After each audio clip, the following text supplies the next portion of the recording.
আসসালামু আলাইকুম বন্ধুরা। আপনারা যারা প্রতিষ্ঠা রিকভারি অনেকে আমাকে চেনেন। আসলে সেন্টার টাচ ও রিকভারি জার্নিতে সেন্টার টাচের যে ভূমিকাগুলো সেটা নিয়ে একটু বলতে যাচ্ছি। আমার রিকভারি জার্নি চলছে ৫ বছর ৯ মাস। আসলে এই এই ৫ বছর ৯ মাস চলমান অবস্থাতে এই ১ম আমার সেন্টার টাচ করতে মোটামুটি ৪ মাস পরে আবার সেন্টারে আসলাম। আমার প্রোগ্রামের যাত্রাটা শুরু হয়েছিল, আমি হাউসে সময় দিয়েছিলাম ১৩ মাস। তারপর থেকে প্রত্যেক মাসে, মাসে আমি সেন্টারে যাতায়াত করতাম। পারলে প্রত্যেক সপ্তাহে আসতাম।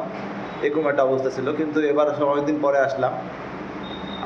কালকে আসলে ঈদ পরবর্তীতে সেন্টার টাচে এসেছি।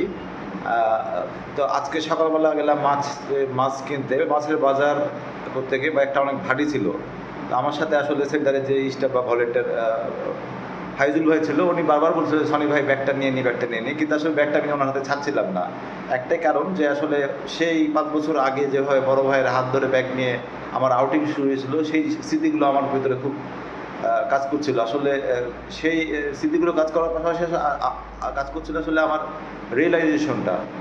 তখন যে আমার রিয়ালাইজেশন ছিল সেজন্য কিন্তু আসলে আমি ব্যাগটা ছাড়ি নাই।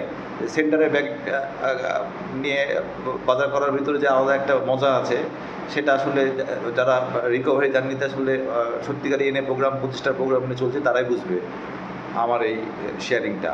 তো বন্ধুরা, আসলে সেন্টার টাচের সাথে আসলে রিকভারি জার্নি দীর্ঘায়ু করা সম্ভব। আশা করি যারা আমাদের প্রতিষ্ঠান থেকে প্রোগ্রাম নিচ্ছেন সেন্টার টাচে অবশ্যই থাকবেন। ধন্যবাদ।